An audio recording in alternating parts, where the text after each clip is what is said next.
Yeah, I mean, Miami, they've got something. I think this is now, you look at this Miami team, they made it to the NBA Finals. That's fantastic. But I think this is now a point where if you're Miami, you do start looking in a different direction this offseason because you've seen that this team can make it to an NBA Finals with the talent they have, but they've never had the opportunity to get over the hump.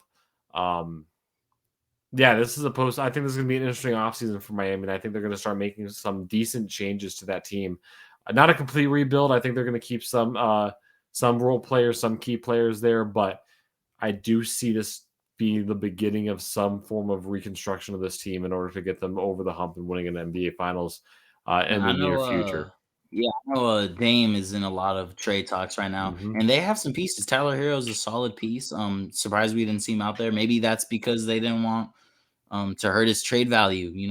Little conspiracy theory, but Dame is in there. Miami's going to continue to find these guys and develop these undrafted guys, these throwaway guys who just know their roles. Gabe Vincent, Max Strus, Highsmith. We didn't see too much of him, but he's been solid for them. And I think they need a big. That's another big thing.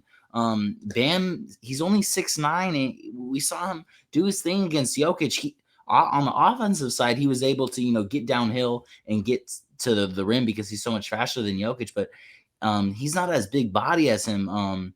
And Kevin Love, he's old. He was getting schooled. He could barely play out there. And then Cody Zeller, are you kidding? That's your backup center. So there's definitely, it was a joke to see him out there.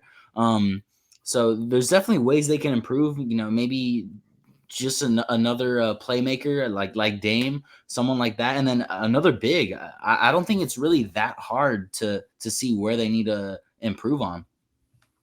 Yeah, exactly. I think I'll go far enough to say, looking at the entirety of the NBA offseason, I think the big man is going to be the biggest key for almost the majority of the teams out there.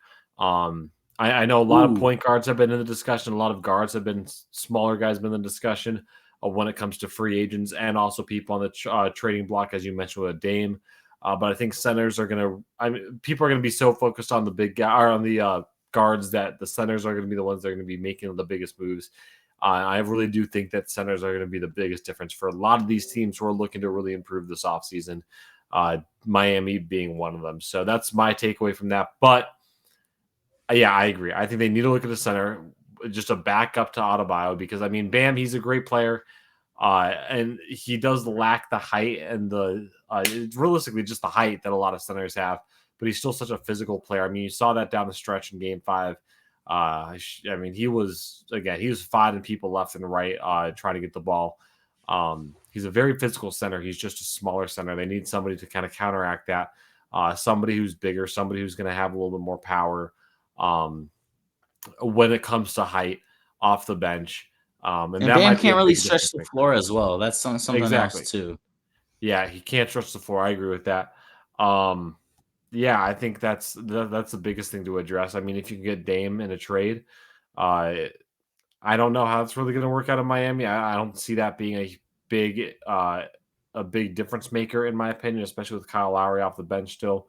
Um, I would like to. I mean, it'd be interesting to see where that goes, but I just don't see that really being a good fit for Dame at the moment. Um, but we can save that for another show. We can talk about Dame trade rumors in the future. Uh, I think, yeah, Miami, they have one of the top coaches in the NBA. They have some star players. I think they just need to have that little more help off the bench. Um, and just a little bit more of a consistent role player. I mean, nothing wrong with Caleb Martin, nothing wrong with Gabe Vincent or Strauss or even Duncan Robinson, unless it's within 3 minutes in a Maybe just pivotal someone game. more I mean, established too. exactly. Yeah, established. Exactly. That's the thing is that, and I think they can go out there and get that. I mean, shoot, who knows? They might be able to get Bruce Brown away from Denver and give him a big paycheck. So I agree. They need to do something a little bit more established. They need to find a way to just again get some role players that have again just should get them a role player that's actually going to be a little bit more consistent than a few of these guys out there. I think this is a team that relies so heavily on the ability for their players to be consistent in order to win these series. And it showed this postseason in the finals. It showed throughout the entire. It showed in the Western Conference, or my bad, Eastern Conference Finals. All of that.